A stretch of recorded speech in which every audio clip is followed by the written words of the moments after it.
Hi, welcome to the Oh-My-Geekers podcast, where we geek out on anything and everything from Tolkien to autism. On today's episode, we have special guest Stacy. Stacy is a certified holistic nutrition consultant.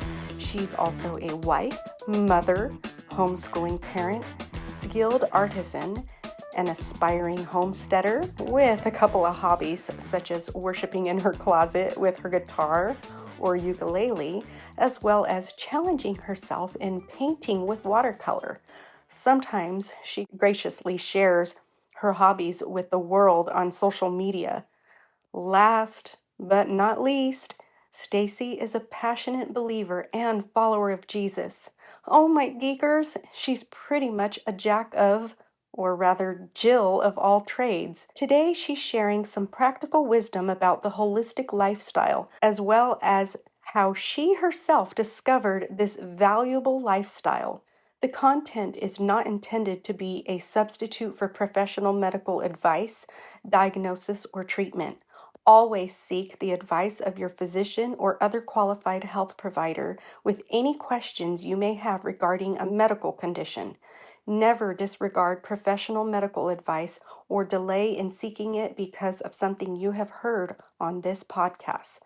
So, without further ado, introducing Stacy. Hi. Hi. So I want you to introduce yourself to our listeners. Okay, I'm Stacy. I am your cousin. Yes, I forgot to say that. Stacy, you know what, for our listeners, Stacy is my cousin, and Stacy is just so dear to my heart. So take off, Stacy. I feel the same way. So I am let's see, where do I start? I'm a homeschooling mom. I have a lot of interests. One of those interests being nutrition. I have a backstory of how I got to this, what I got to be like it's called holistic nutrition, but so I have a backstory. Okay. I on my own health journey. So about 13 years ago, I guess is when it started. I was, I think, about late 20s, early 30s, and I was a total fitness freak, working out all the time, but I was totally unhealthy otherwise. I had terrible eating habits. I would stay out late. I was drinking and dabbling in drugs and smoking and spiritually completely dead. So, fast forward to a couple years later, I met my husband. We got married. I had found Jesus. And I became pregnant with my first child, my daughter. And so there were all these changes that occurred, I had kind of started becoming more interested in living this more natural lifestyle. And I don't really know for sure, but I just kind of want to believe that it was a God thing, that I was unknowingly reacting to kind of my old toxic lifestyle that was really killing me. And that I had, this new purpose in my life, being married, having a child. I had things to live for. So I really just kind of felt like I was being steered to be more natural and less, yes.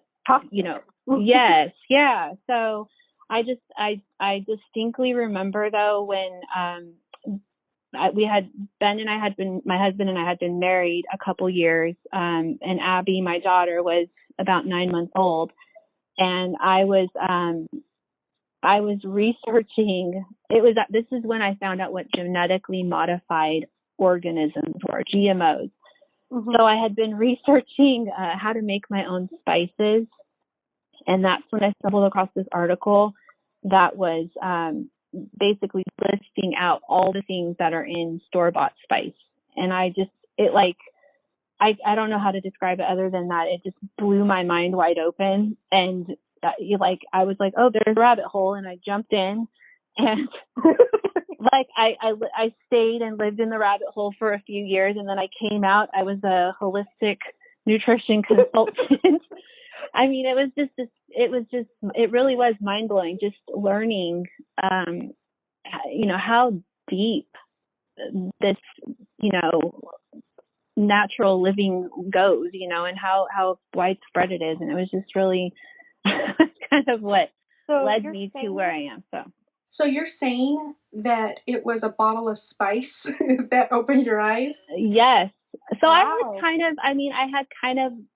I was my daughter was, before I was pregnant, I went to these natural birthing classes, and I had cloth diapered her. At this point, when I learned about GMOs, I was already making her baby food, but it wasn't because I didn't know how, like I said, how deep the, the toxic load went. I realized, bleach was toxic, or, I didn't want to use that to clean around my child, or, that chlorine bleach was in diapers, and, I wanted a cloth diaper. So there were these kind of, I had these natural, more natural tendencies there where I wanted to, go those routes, but I didn't realize that how it was in our food and how it was grown in our food. And it was just I don't know, it really, cause I was eating all of these foods that were really bad, at this point. And so that's kind of where, I just really, like I said, it really was a rabbit hole. And I do feel like I lived in that rabbit hole for several years. And it was in that time that I got so interested in holistic nutrition and in just nutrition in general that I went and got certified as a holistic nutrition consultant. That's where it got me.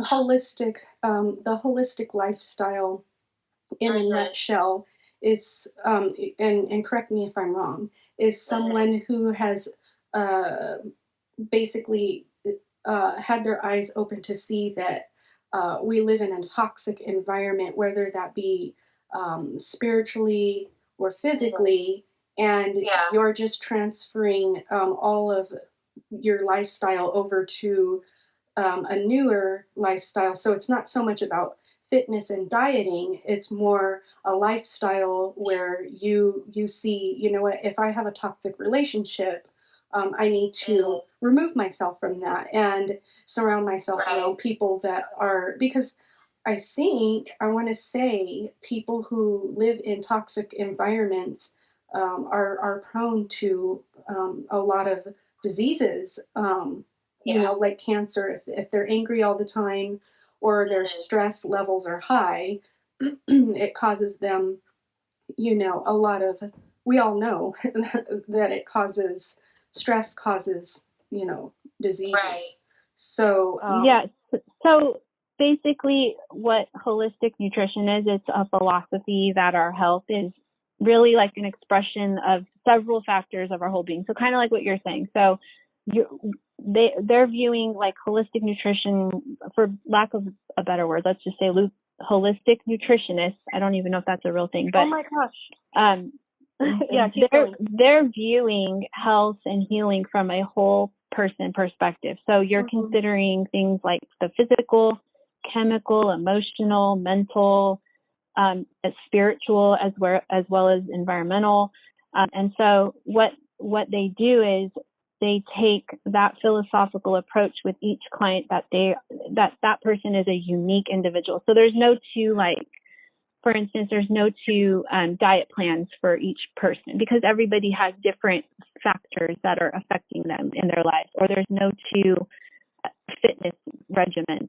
One person might have autoimmune disease who's triggered by rigorous working out, where another person may not have that same problem and they can tolerate. You're kind of cutting out. Can you hear me okay? Is that better? That's a lot better. I don't hear the crackling much anymore. Yeah, so I was just kind of saying where the holistic nutrition professionals, what they do is they'll take that, that philosophical approach with each of their clients, and they look at each person as a unique individual. So they don't, like I was saying, you don't want to give somebody with an autoimmune disease a rigorous fitness regimen because it might trigger they might have a flare up because of that fitness activity, where somebody who doesn't have an autoimmune disease would be able to tolerate a more like a harder, like a, what is it called, interval workout, where it's harder. So it's kind of interesting how they do that whole person, and really what you're doing as a holistic nutrition consultant, your biggest tool is education. And so I'm using education to kind of empower the person I'm helping to in their health recovery process, and we are working together towards their optimal health. So it's kind of like, there's different, so you have like dietitians and nutritionists, which are licensed to counsel people on nutrition issues. These are the people that work, they're educated in like the use of food and nutrition and how to promote health and manage their diseases, right? But mostly you're going to find them in working with doctors or in hospitals, and they're more of a traditional medicine kind of route. Does that make sense? Yes, absolutely. And then you have like health coaches who are more like mentors, and they're there to really encourage people and guide people. I think just building overall healthier habits. So then that's kind of like, and then with the holistic nutrition consultants or even just holistic nutrition professionals, they're taking all of it into consideration, and they're using all of the things to try to maybe create meals that are more specific for that person, that would be more beneficial to them, not necessarily this, like I wouldn't, no two people are the same, so no two diet plans would really be the same, or no two, I really like that. because we all have different things going on. So it's really, that's what really got me super interested in that particular area of nutrition, is that it was, and again, spiritual. If, like you were saying, if you're around toxic people, you're going to be stress overload, and you're going to have, that just shuts your whole body down. You can't. So it's just an interesting, it is alternative. So that's kind of where, your dietitians and nutritionists are, college educated. And also all the health coaches could be college educated, and so could holistic nutrition consultants. But it's just more of a, you got like mainstream nutritionists, and then you've kind of got your more alternative area. So how beneficial is it for someone to to contact someone for help, as opposed to just jumping on some sort of uh, nutritional bandwagon, say for example, keto diet or vegan diet? Yeah. I mean, I personally think that each person who has a health issue, I 100% think that you should seek, find out what's going on. As a nutrition person, I don't have a means to know what your blood work is going to look like. You know what I'm saying? So what I would encourage people to go to a doctor and find out what's going on, and then come to me, and I could be that tool to help you manage that new way of living. That is that makes perfect sense, because doctors typically won't give you the new, I shouldn't say doctors, that's a blanketed statement, but I would say practitioners, general practitioners, are used to practicing medicine, and they can give you, they have the tools to give you blood tests and all that, but it's more important to work with your doctor on a diet plan. But as far as that goes, most of them they're not dietitians. They're just practitioners. So you're saying go to your doctor, find out, what is causing your body to go through whatever it's going through blood tests and whatnot. And then once you get that information, seek further help in getting on a healthy lifestyle, that is just perfect for your plan. And to take those steps seems to take that step in general is overwhelming to begin with. Yeah. And so how would you encourage, first of all, has there ever been a success story that you know of or that you have personally worked with that has helped them, and how did they overcome their fear of taking the step of diet change? Because when you change your whole entire lifestyle and you say I want to live like this the rest of my life, it is a commitment, and it does take a lot of, it's we're not supposed to have a spirit of fear, no.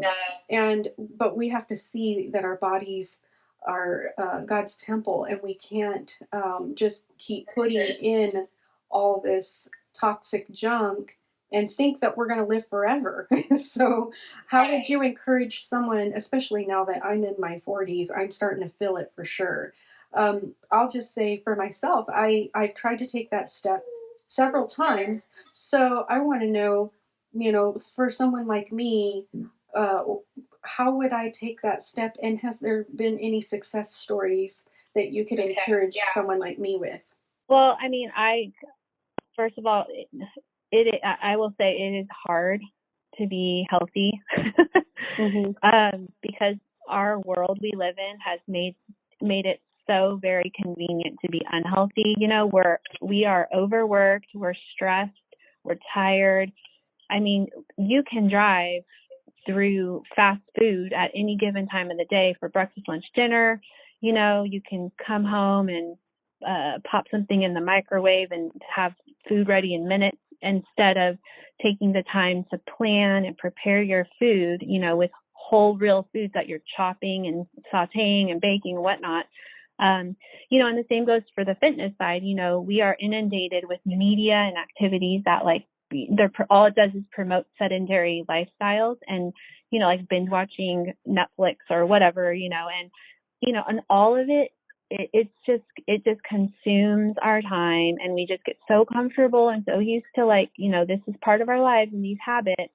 And it just makes it that much harder to make the time to the 30 minutes or the hour, to go for a walk or ride a bike or whatever it is, and so I think really the hardest part for all of us, myself included, is just to believe, convincing yourself, that and believe in this idea, that this health idea, because the world is really pushing the opposite. It's so confusing the way the world pushes it. And going to what you were saying, I do believe, we are created in God's image, and it is such a beautiful thing. He's given us these bodies, and we can choose to honor them and probably have a better quality of life, or we can choose to not honor them, and we might have health struggles. But you're right. The word, it says we are the temple of the Holy Spirit, and that really means something. And I mean, I'm not saying that we can control everything, to do with our health, because I think that's where we start to play God, but we can just do the best we can with what we have. And, it would be better than not trying at all, or not, So would you say, maybe taking baby steps? So maybe someone has a habit of being sedentary. What would be a step to change that routine, and how would a person feel, doing that in life? Because sometimes you feel like all odds are against you when you are, let's say you're a single mom and you're working, 12-hour days. You come home, you're tired, your stress levels are through the roof, you're raising, kids by yourself, you're having to go, to fast food. What would be a simple change that would help someone? And I feel if they could take one step forward, that's a step of faith into an entire lifestyle. Not like you say, not something that you're obsessed with, but something that you feel is going to at least help you get out of the rut of having a toxic lifestyle? Well, I think just with everything, anything really, it starts again. I said this before. It starts with, I think I said it's convincing yourself. Well, I think it starts with a mind change. You have to kind of change the way you think. So you got to look at this as like,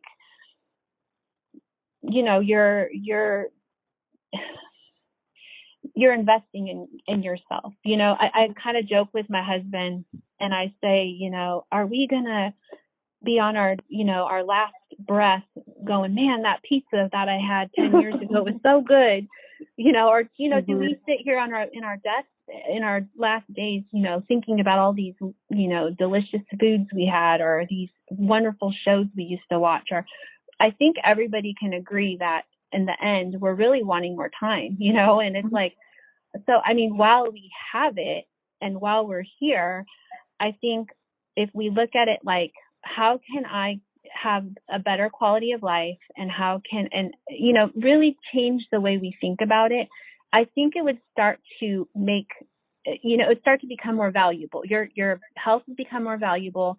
Your family, the people around you, are who you're going to want to be around, like it starts to change a lot about it. And I think when you make small changes instead of going like, wow, okay, you see people on TV and it's like, oh my gosh, they look amazing, or, they make it look easy, okay, let's get real here. These people on TV have personal chefs, they have personal trainers. It's very unreal, and they also are getting injected. And I'm not judging anyone who has any of these things, because if I could have it, I would. I know, I would too. I'm just saying, we're really deceived into believing how it should be easy, and it's not. So you've got, you're right. Take a baby step. So if it means you go for a 10-minute walk, then you go for a 10-minute walk, and you got to start somewhere, and you just keep it. Just make it part of your day. Don't you think that a COVID pretty much brought out the worst in a lot of us? Because for me, I got very chubby, very lazy. I threw everything out the window because I felt trapped in my house. I felt like I couldn't get out and breathe the fresh air, and I was like very I was like, well, I need to go get my COVID munchies and kind of just throw on Netflix, which I got rid of. And I just thought, now I'm trying to crawl out of this, hole, rut that I've been in for the last 4 months. And then the smoke in California had made it even worse. So even going outside, it's very unhealthy weather right now.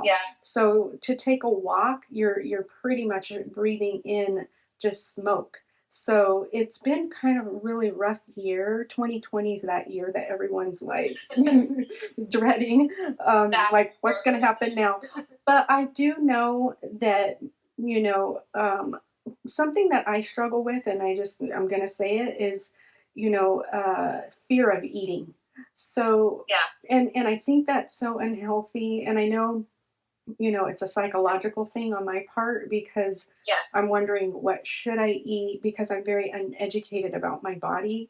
And a lot of, the doctors that I've been to, they can't seem to ever get my blood tests correct. And I know it's going to take a little bit of investment on my part to probably get the proper testing and the proper, blood panels.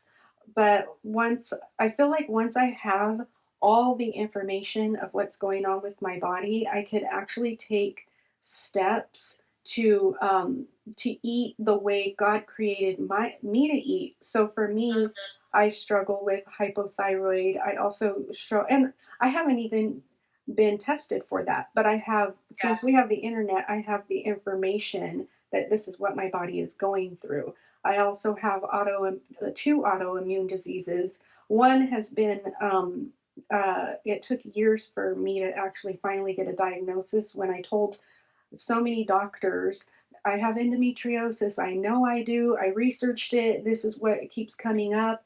And they would be like, you're crazy. You need psychological help and some counseling.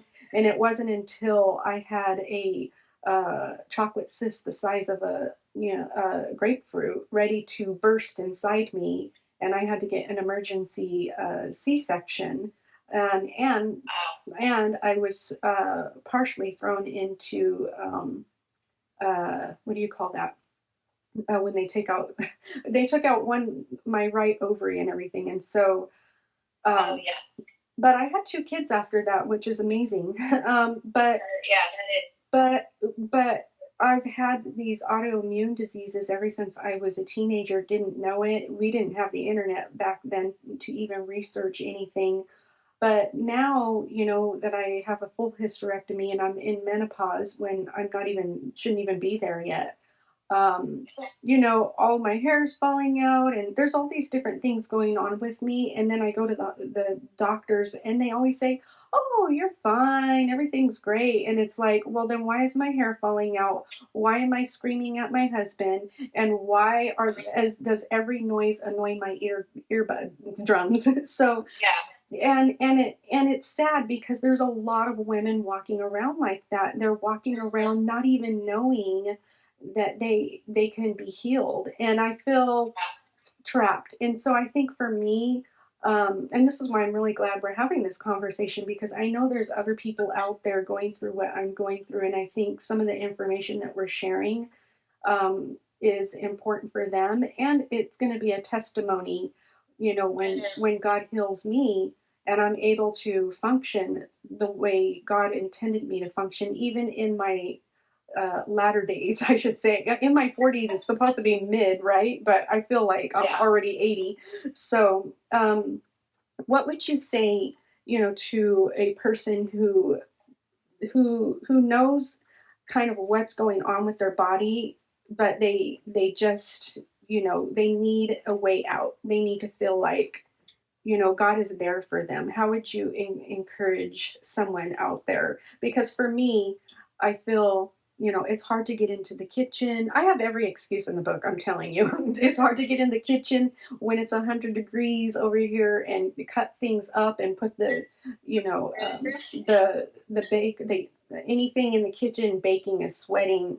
And, you have different children with different health needs. So even if I did vegan, my daughter is allergic to most vegan foods. Like all the nuts and stuff. If I did, paleo, since I have a lot of different health issues with sugars because of candida overgrowth, a lot of the way paleo is puts me into a box. So it is so very complex and so overwhelming that people just give up and they say, you know what, might as well die eating a pizza. So and that's not really what we want. That is not, especially when you see someone exercising and they look so good and you're like, man, I know this pizza tastes good, but they look good. So you know. I just really think that the first and foremost, coming from a spiritual perspective, that first to give yourself grace, because again, we're living in a world that's against us. God's life. He gives us life, and He has blessed us with a life, and there is meaning and there's purpose for each person on this earth, and like I mentioned before, the world is against that. There's nothing but, I'll say it, sin that's trying to take away that life that we have, and so where I think we know that we've been all around long enough to know that drive-through is not good, soda's not good, smoking's not good. I mean, these are like pretty obvious things, right? we have, all of these things are going to contribute to poor health. Sitting on the couch, not getting up and doing something is bad for you. It's not good for you. I shouldn't say it's bad for you, but it's not good for you. Mm-hmm. And so I think it's just, it's easy to get discouraged because you're right. You see somebody that it looks effortless for some people, and it could just be that they were, their family doesn't struggle with obesity, or they just have good genes. They don't get wrinkles, or they don't get, all those things. But I think it's just giving ourselves grace first and foremost, and then really just understanding what God intended for our lives. I look back at the Bible and the Old Testament and early Old Testament, and I mean, these guys were living like 900 years, and so I think I really want to believe that God intended us before sin to live forever, because I really, so I mean, if we know that these things are sin is death, is causing us to die faster. And it's really, I'm not saying we're going to go live 900 years right now, because I think that we can maximize within our own. I think we have a certain amount of wisdom that He's given us, and we should be using these things to, like, let's say, you have the MTHFR gene, so that gene can, I guess, mutate. But I think that there's things that trigger these mutations. So, if let's say you have the MTHFR gene mutation, or any, you could be predisposed to having cancer, right? You have this, you can't really get rid of it, but you have it. But let's say, I have the gene and I don't work out, I'm not physically active. I eat fast food every day. I drink soda. I smoke. I drink. I do all of these things. Chances are, I mean, maybe I get cancer at like 30 years old or 40 years old. But let's say I have that same gene, and I take into consideration, wow, okay, well, I could change the way I eat. I can be physically active. I can stop smoking, stop drinking. I might not get that cancer till I'm like 75 years old. So I think for just, we can't be perfect. We can't do it all, but we can do, like I said before, we can do what we can do our best, and with what we have. So if all you have is this, like you brought up, the single mother who works 12-hour shift, whatever, if the best you can do is dancing to one song or a day, I don't know, do something. I think it's easy for us to make the excuses. I do it all the time. I will be I'm raising my hand right now. I haven't worked out in many months. It's hard. You get yourselves in these ruts, but I do know that I can control what I put into my body. If I'm not making the time to work out, I can certainly control what I put into my body. I can make a choice of putting something bad or good into my body. But, I just really think it's easy to get stuck in, I understand the COVID thing completely, because I think that was more, just as much a psychological hit on our health, because everybody is like, whoa, what are we doing? What's going on? We don't know what's coming out of this. And it was really discouraging. And when you really can't go anywhere, it really made it hard for like Ben, my husband, it was in Ironman training, and it stopped. And so he was just like, well, I don't even know what to do.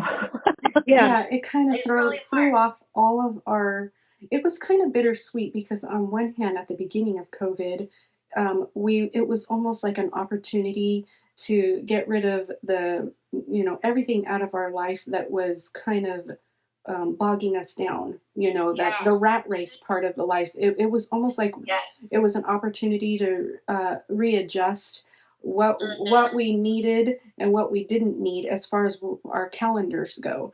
But towards the end, I think we went from one extreme to the other, where it's like, okay, we're done now. It's time that we get out of, now that we've had time to sit and think. And I'm just going to be the first one to admit, I think I really took advantage of that COVID time, where I could have, really learned more about the Lord and connected closer to Him, and readjust. I did readjust my scheduling. That was a big eye opener for me, because I was putting too much on my plate, and I was, going too many places, and it just was becoming very overwhelming. And I don't think that was good for me, because I didn't have time to really cook in the kitchen and whatnot. As far as as far as going to the opposite extreme now, it's more listening to too much of the news and too much politics. I really think politics, it brings a lot of fear, and it spikes up your, I think, cortisone levels. And what does it do? Tell me. I'm just saying this is all part of a holistic approach to your health. So we've been talking a lot about diet and exercise, but you have, so I think now is such a unique time that has never been before. We have, it's just constant. We're constantly being pulled in many directions. Health, fitness is one. There's, politics is another. You have so many, think about, 20 years ago, I don't know, 25 years ago, when email was really the only thing you had to check. Now it's like you got your Facebook, your Instagram, if you have Twitter, if you have all these platforms, that you're just Zoom. It's constant. And you're really, there's a very interesting documentary that's on, I don't even know what it's called. Oh my gosh. It's about social media, but it's really, really interesting. But we are spiritually, and like you said, with the fire, I mean, there's environmental, there's all these things that you have to consider with your health. You can choose, just like you can choose to eat a donut, you can choose to turn off your TV and not fill yourself with things that are just going to stress you out, because that's just going to affect your health too. Or make you angry. Worrying, or a lot of these emotions that, because emotions are part of your health. These are things that all contribute to your well-being, if you're, so I think it's just, I think you can start to kind of, when you get into trying to be healthy, this might help with the last question you had, but when you start to get into the healthy kind of realm, I want to live healthier, it can sometimes become an idol. And, you can sit there and strive to be so, physically fit, and, or all you want to do is, I'm just going to eat organic food, or I'm, just all the things. And it starts to consume your life. And then now you're just really not, there's no freedom in that. You're living in fear too, on top of that, because you're afraid you're going to die if someone sneezes on you. You can live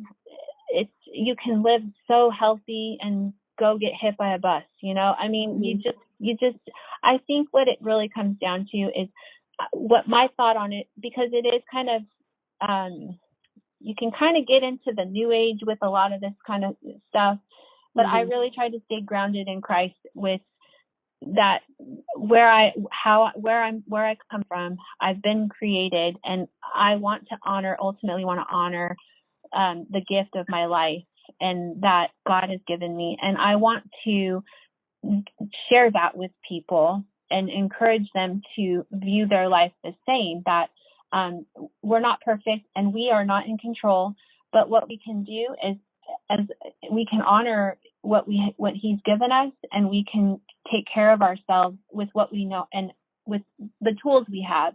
We have access to free information that can help us understand, okay, well, maybe I have, like, let's say I have diabetes. Well, I know I shouldn't be eating these things, or maybe I should start this type of exercise. We have access to so much information that we can use that for good, and we can use it to kind of help us take care of ourselves. And I'm not saying that, like I said, we're not in control, but we can certainly live our lives honoring God and really just, I think, giving ourselves a better quality of life if we take care of ourselves.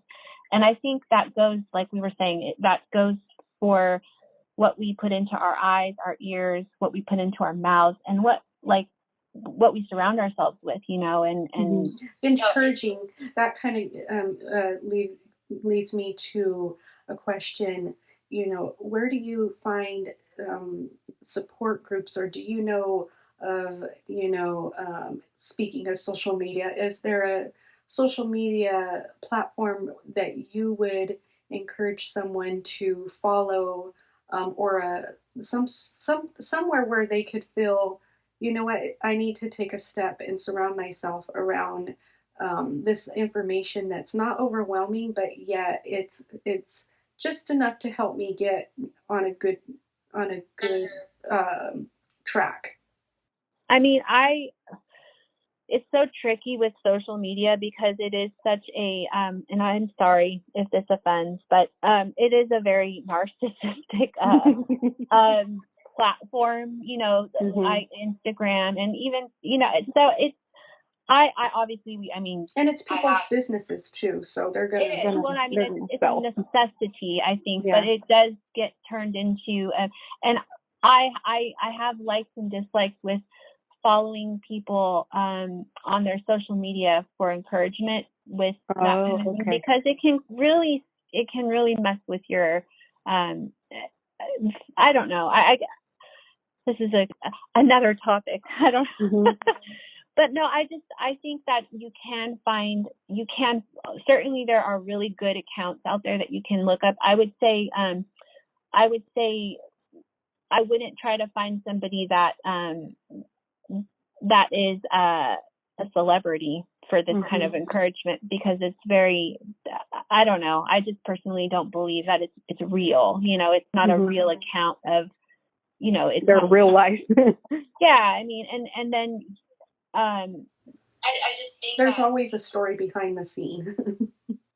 Yeah. So, I mean, there are a lot of influencers and a lot of people who have struggled with, let's say, weight loss, and maybe people who are on fitness journeys, and there are lots. I mean, there's tons of testimonies. I mean, even just, I think we all know people out there that have a story. They have a testimony where they gave up sugar, gluten, or any of alcohol or anything like that, and they've had tremendous health improvements. I mean, we all probably know somebody that and so there is a ton of people. Would you say maybe just find a hashtag and just start? Or would you say it would be better if somebody just joined a prayer group from their church and said, you know what, I don't know which way to go, and just start by praying and asking the Lord to send them down, all the open doors, because Satan he's come to kill, steal, and destroy. Absolutely, yeah. Yes, and yeah, go ahead. Yeah, I mean, you can find, I think connecting with people, like real people, is ideal, because you're seeing somebody possibly struggling even through something that you might be, or, it's just different, instead of this like facade of, where somebody may have lost a bunch of weight, but really you're only seeing what they give you. You know what I mean? And there's no true real way to discern if that's totally truthful or not. Like maybe their motive was. Yeah. Maybe they took diet supplements, or maybe they took, or maybe they got liposuction, or maybe they're getting something you don't know. And it's real easy for people to deceive that, or manipulate like their health journey. Mm-hmm. And so I just really think that if you struggle with food, you can easily find people in your area that you can, a health coach or a dietitian or a nutritionist or a holistic nutrition consultant. These people can go with you to the grocery store. They can teach you how to read food labels. They can teach you how to meal plan. And it really empowers you to go like, wow, okay, it's not going to be perfect, but maybe at least 4 days a week, I can do something at home and I can make my own food. Or in it just really, you got to start with something. Or maybe it's like, you really don't know how to start working out. I remember before, when I was in my mid-20s, I had really wasn't working out at all. I was totally just trying to live in more of the party life. And I just decided I want to work out, but I felt uncomfortable going to the gym. So That's me. I just decided I'm going to start running, and I just would go run. I didn't need a gym. And then when I got more comfortable and confident, with myself, I was like, well, I kind of want to branch out and see what else there is to do here. So I joined a gym, but it kind of took me that first, but I also had friends that would run with me, or, it wasn't like I had like, so I don't know. I think if you can find people, whether it's friends or family or. For me, it would be the kids, because the funny part about the kids is that exercising is so foreign in our house that when I do it, one day I got on the floor and I was like, I'm going to do some sit-ups. I just need to do some sit-ups. So I started doing some sit-ups, and the kids walked in and they all looked at me like I had lobsters crawling out of my ears. They were like, what the heck is mom doing? And I just started busting up because I was like, haven't you ever seen anyone exercise before? Yeah, I think that it just takes a little, I finally got us to get out of the house and walk the dogs around the block, which is such a great feeling. It really is, just around the block, just once with the dogs. I look at everybody's yards and I'm like, oh, that's cute, and we get to talk. I just kind of, I gotta, mention this because it's one of these things that I used to run a lot when I was in my 20s and my 30s. And I would just go run. I would just go out and run. And, more recently, like in the last probably 4 years, I got a smartwatch. And, oh my gosh, those things are great, right? So I would go but then it was like, gosh, I just felt so chained to that thing.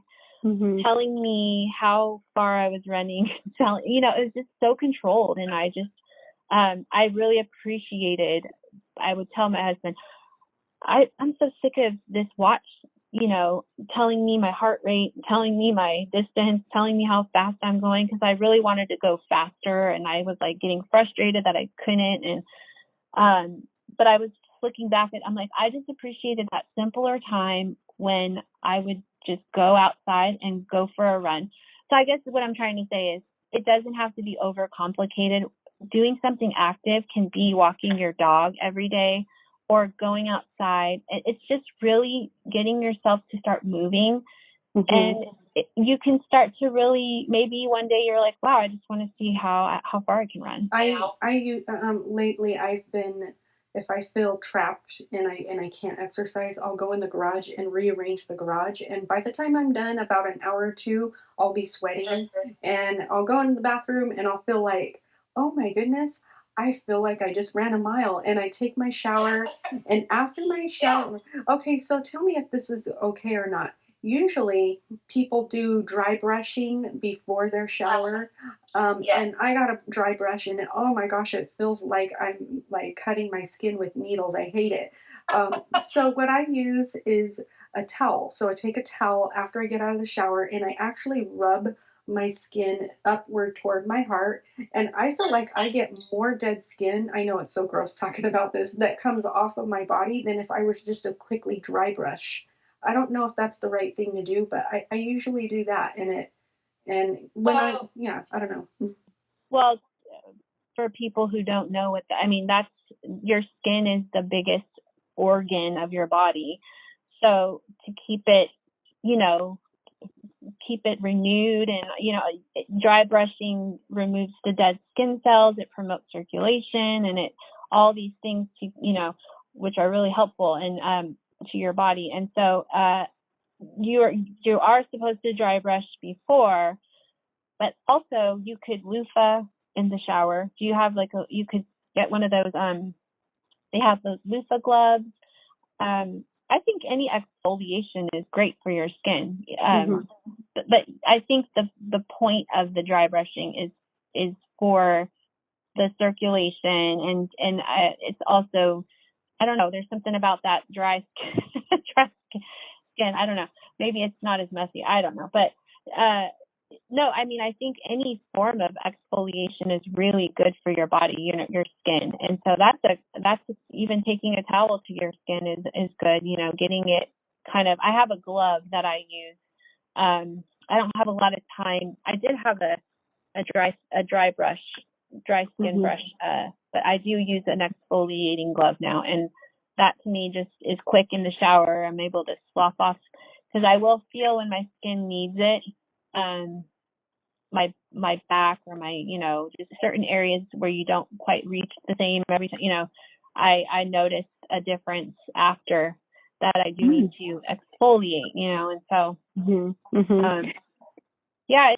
I'm finally starting in my 40s to actually take care of my skin for the first time. I didn't think of doing it in my 20s or my 30s. I don't even think that there was anything out there that was,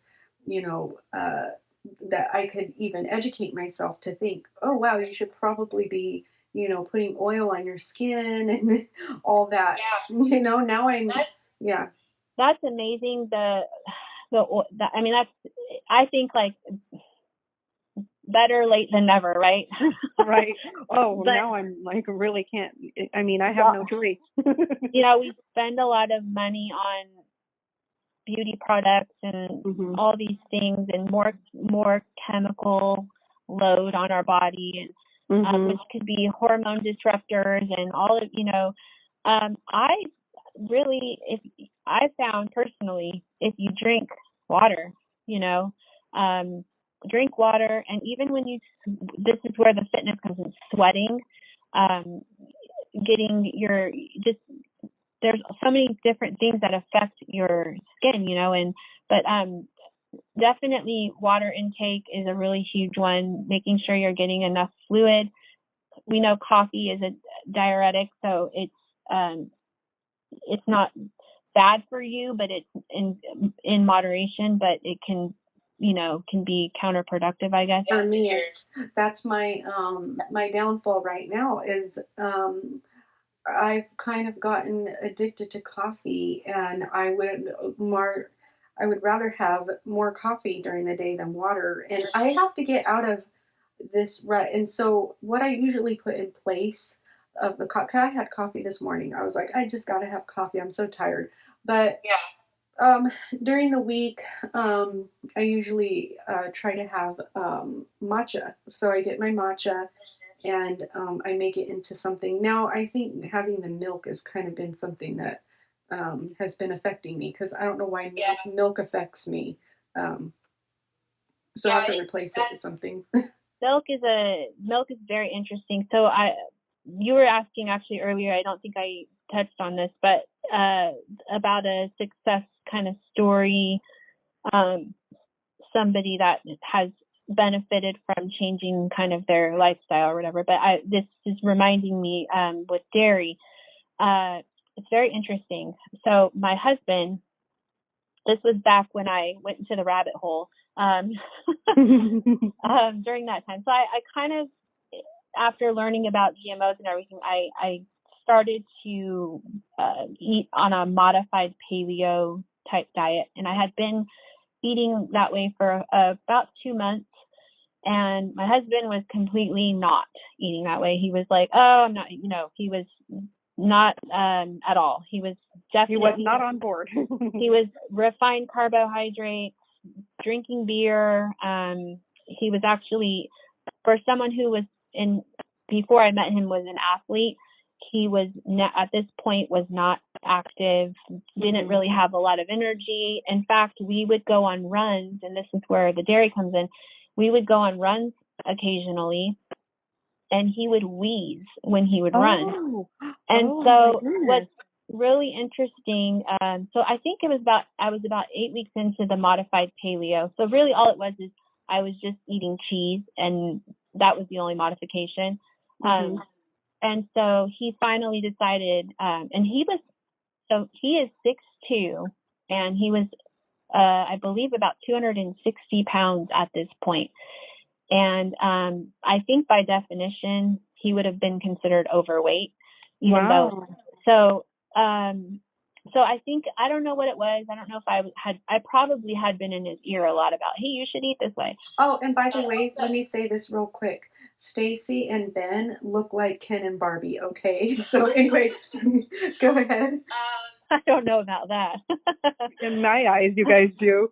So I don't know if it's because I was, kind of nagging him about eating that way, or if he started to notice some changes. I noticed, this was postpartum, about 9 months postpartum. I was having improvements in not only my weight, but also in my skin, in my hormones. And so he finally got on board. And the first thing that we realized was that the milk, he kept eating cheese, but the milk was causing him it's very weird. The milk wasn't causing him to wheeze. The milk was causing him the inflammation, and he was reacting to seasonal allergies because of the dairy. Wow. And so when he stopped drinking the milk, he would still eat cheese. So it wasn't a dairy thing. It was specifically the milk. He no longer had seasonal allergies. He wasn't wheezing. He never had, the other thing he would complain about a lot was his nose would just be seriously he would just itch. Like he said, it just felt super irritated and itchy. All of that went away. So it was really, really weird and interesting at the same time. And so, so like you're saying with the milk is just, I don't know, it's one of those things that I think, are we supposed to drink that? I look at, people like to use that God created so many things, but I also say, well, God also created the fruit from the tree of knowledge of good and evil that we were not supposed to eat. And so what else are, well, some things were cursed. I mean, the ground was cursed. We have some things are poisonous, and then some things aren't. In fact, it's so I just wonder, I don't know that, that's true for everyone, maybe I don't really think I have a dairy reaction with milk, but he was drinking about a gallon of milk a week. So, it was a lot. And so, I mean, it just was interesting though. It wasn't really the dairy per se, that it was the milk that was inflaming. It was just bizarre, but it was an inflammation thing. Wow. With what you're saying, you could have a dairy, sensitivity, and that might be something that just one little thing that can change my whole life. May not be your coffee. It might just be the dairy. I don't know. So I'm such an advocate for elimination diets because number one, they're not permanent. Number two, you get a true read on your body. You mentioned this a little while ago that people are living and with these pains and these ailments, and they don't realize that that's not what they're supposed to feel like. And with the elimination diet, you remove a lot of these major allergens from your body, from your diet. I'm sorry. And so you take away like grains or gluten or sugar and dairy and, all the things. And what you do is your body starts to regulate a little bit. And then what you do is you can start introducing one by one, introducing these things back into your diet, and you will notice what your body reacts to. Because when you go without it for, let's say, a month, 30 days or something, you'll start to notice oh wow, I am really bloated after having that block of cheese or whatever. Whatever. Yes. Or I'm really bloated after having that piece of bread. And when you say bloated for a woman, when you're in your 40s, yes, and when you look pregnant in your 40s, that's bloated. I call it my dairy baby. Or it's not really dairy. I really get more of a wheat baby, a gluten baby. Oh no, I have a cow. I actually have a cow when it comes to the dairy. See, I know what I am allergic to, or I should say sensitivity to. I have dairy sensitivity, I have gluten sensitivity, as well as coffee sensitivity and sugar sensitivity. So those four things I seriously should not. And it's just for me, I get lazy, and instead of finding a replacement that I can enjoy, because everybody has to have something they enjoy, really. I need to just get back on track in finding something that I do enjoy. But, when someone else is in the house and they're, having a nice smelly pot of coffee, I'm like, okay, forget it. And then it all goes out the window. But I do love talking about stuff like this because it does encourage me to, to do things to find ways to change my habits, and it doesn't feel so demanding or stressful to take those baby steps. And one thing I wanted to do is I wanted you to let you know that we're going to have a disclaimer at the beginning that we're not doctors, and then I'm going to put that at the beginning. But I also wanted to ask you to pray for anyone out there that gets to listen to this, and just pray for them if they're struggling in any way, shape, or form, whether that be spiritually, maybe they're in a toxic relationship that's causing them, and it's coming out of their body. They could see that they're, what would you call that? It's just evident through, like, maybe they might have heart palpitations or whatever. I've had that before, just stress.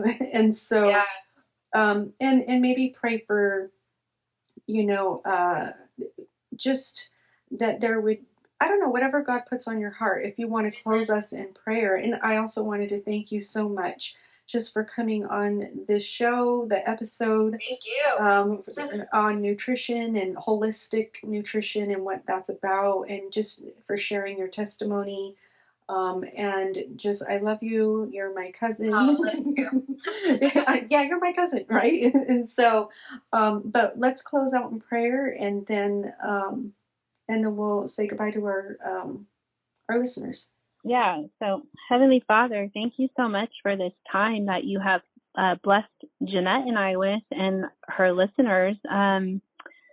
Thank you so much for all this wisdom you have imparted on myself and Jeanette. And I just pray, Lord, that you would bless this podcast, first of all, and continue to give Jeanette just interesting people to talk to where you can be glorified, Lord, through all of this.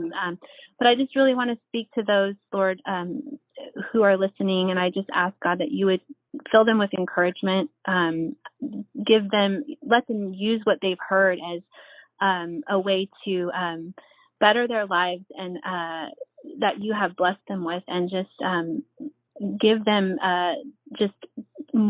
just give them hope, Lord, that you have something better for them. You want us to be healthy. You want us to be spiritually healthy.